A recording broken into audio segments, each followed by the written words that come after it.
राष्ट्र सर्वप्रथम, राष्ट्र सर्वप्रथम, राष्ट्र सर्वप्रथम, राष्ट्र सर्वप्रथम। मुंबई की उत्तर पश्चिमी सीट पर मतों की गिनती के दौरान उम्मीदवार रविंद्र वायकर के सहयोगी ने एक अनधिकृत व्यक्ति के मोबाइल फोन का अनाधिकृत रूप से इस्तेमाल किया था। यह मामला चर्चाओं में बना हुआ है। इतना ही नहीं, इस मामले के चलते रिटर्निंग अधिकारी ने पुलिस में एफआईआर भी दर्ज कराई थी और चुनाव आयोग ने सफाई देते हुए एक प्रेस नोट भी शेयर किया था। हालांकि अब वरिष्ठ शिवसेना नेता संजय निरुपम ने एक प्रेस वार्ता के दौरान इसे पूरी तरह से गलत बताया है। उन्होंने कहा कि देश के कई बड़े नेताओं ने इस फेक नैरेटिव को उठाया था। जिस अखबार में यह खबर छपी है उसने भी माफी मांगी है।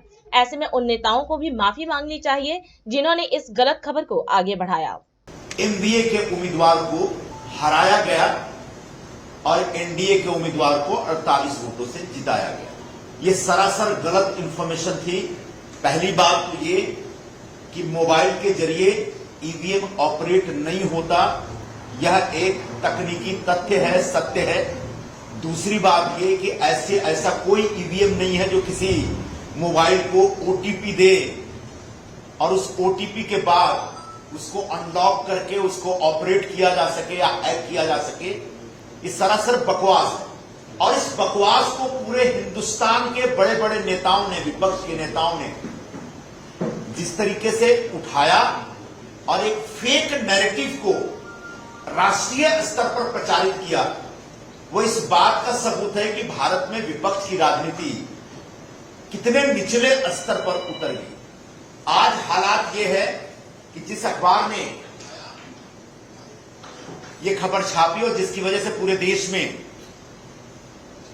ये फेक नैरेटिव सेट किया गया, उस अखबार ने आज माफी मांग ली है या क्लैरिफिकेशन दिया है। उसका क्लैरिफिकेशन इस प्रकार का है: the report Viker's skin had phone that unlocks EVM, page number 6, 16 June, inadvertently, erroneously mentioned that the accused person used his mobile phone to generate an OTP to unlock EVM. The error is regretted.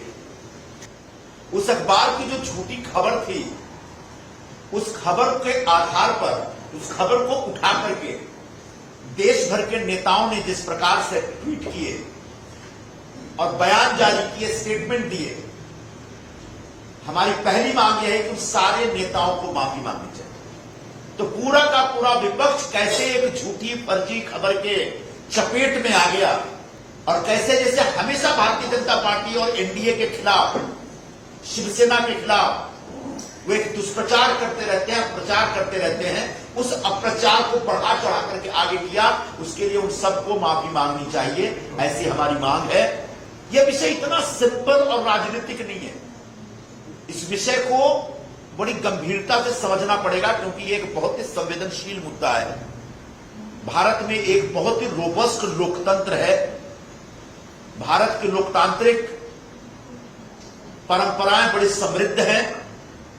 निर्वाचन आयोग इतने बड़े देश में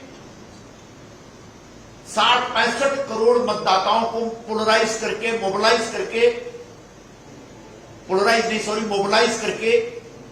लगभग 1.5 महीने तक प्रचार कार्य जारी करवा के शांतिपूर्वक चुनाव कराता है और उसके बाद एक नई लोकसभा का गठन करता है।